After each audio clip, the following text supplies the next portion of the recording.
This is a civic reception being provided by the Listowel Urban Council, and I think we'll start off the proceedings by asking the chairman of the council, Mr. Albert Kennedy, to say a few words to you. Albert Kennedy. It is my present duty as chairman of the Listowel Urban District Council, and on behalf of the people of Listowel, to welcome you here this evening. I welcome you all to the official opening of this very fine exhibition and to the launching of the celebrations to mark the centenary of the establishment of the Lartigue Railway, which operated for 36 years between Listowel and Ballybunnan.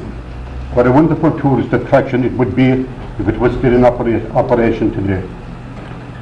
To our distinguished visitors, I extend a particular warm Listowel welcome. To the gentleman from Downpatrick, may I say welcome home, Maurice.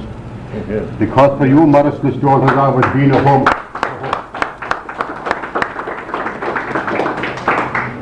It is appropriate that Maurice Hayes should have been invited here today to the official opening of this exhibition, because I understand that his grandfather was employed on the Lartigue. The Hayes family of Downpatrick encouraged cross-border communication and generated cross-border friendship. What a pity that more families with roots on both sides of the border would not take a leaf from the Hayes book and follow their shining example. Ireland would become a land of friendship and a peaceful, more peaceful place to live in.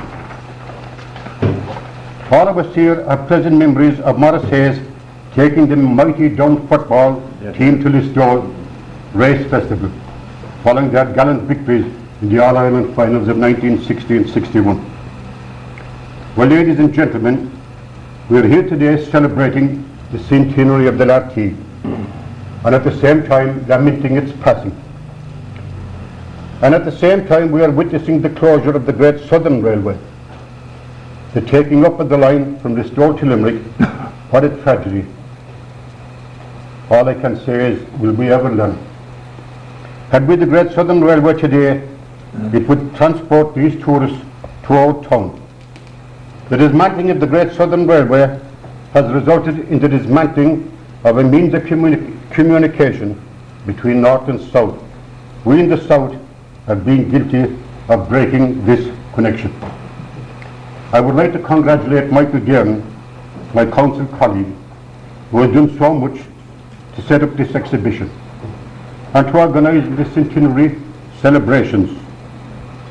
During the week, Michael and members of the committee have earned the admiration and gratitude of the people of Listowel. Indeed, there are many families living in Listowel whose parents and grandparents had very close ties and connections with the Lartigue, but none more so than the Hollyhock family. And I'm very glad that there is a member of the Hollyhock family here today with us, Miss May Hollyhock.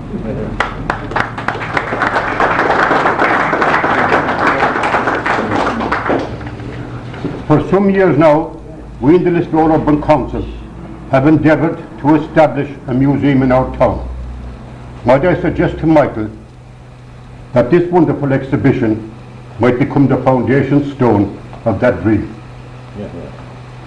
It is also fitting that Dr. Bryan MacMahon, who is Listowel's favourite son, should perform the opening ceremony here very shortly. I thank you all for coming here, and I congratulate all associated with the organising of this splendid exhibition. Tá ásaram bhean sonú dá is speisialta sé, agus ó cáid an is speisialta sé. Go má bhéchas tíobh se go léir go raibh bhíl maith. Yes, well, this is a song of the Lartigue, a local bard it's called, but I think it's a man called Leslie, and he and a man called Charles started a cinema here in Listowel during the war. And the little ditty, it isn't anything wonderful at all, goes something like this. Of railways let anyone speaking, of the Grand Trunk or Western Union, sure there isn't one like the Lartigue that runs into famed Ballybunion.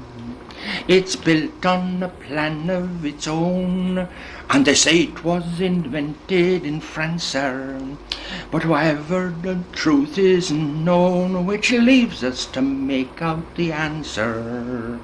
There's only one wheel on the line, and a track like my story is single.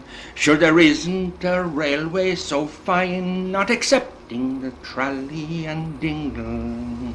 Oh, 'tis nice to jump into a car when Jack Reedy is driving the train, sir. But be careful you stop where you are, for maybe you'd fall out against her. Then Paddy Boyle comes on the way for a taste of a chat with the neighbours. And if you ask him how long she will stay, till the engine's done cutting queer capers, there's only one wheel on the line, and a track like my story is single. Sure there isn't a railway so fine, not excepting the trolley and dingle.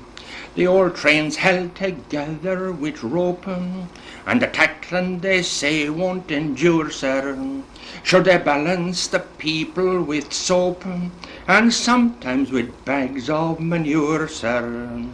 If you travelled it once in your life, though for 6 months before you were seedy, and come back again the next year with your wife, you'll be welcomed again by Conready. There's only one wheel on the line, and the track like my story is single. Sure there isn't a railway so fine, not excepting the trolley and dingle. And danger. If you've got some of that as a background for the train going, you know. This is what we want. So no. So I suppose like the next question now, like, is that it's the train will be. It'll be 100 years since it was officially opened. Yes, it was 88 in 1888. April, Maybe you'd like to describe to us your idea of the train. Yeah. Tell me when to go. Okay, right. Well, I tell you, I was on the train on its most impressionable years, and my most impressionable years, not the most impressionable years of the Lartigue, I suppose, what they were too. But that was, I was on it from about 1912 until 1924, until it finished up. And the summers that time seemed to be absolutely beautiful. The sun seemed always to be shining, and especially the years of the trouble were the finest summers we had. So we lads got a little basket, and we filled it with a couple of sandwiches and a bottle of milk, or a bottle of a stuff called Lemo Fizz it was called. And with our basket and the sandwich, we faced for the train in the morning. And we had a weekly ticket for about 10 and sixpence. A boy of under 14 or so to get a weekly ticket for 10 and sixpence. And we hurried on to the train right over the bridge, the metal bridge, and down into the Lartigue. And old Pat, as we called him, we showed him our ticket, and we went then onto the platform as it was. There wasn't any platform as such.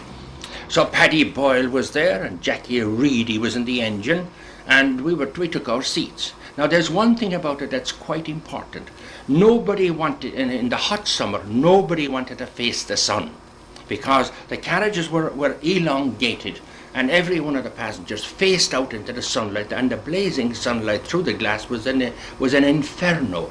So Paddy Boyle was very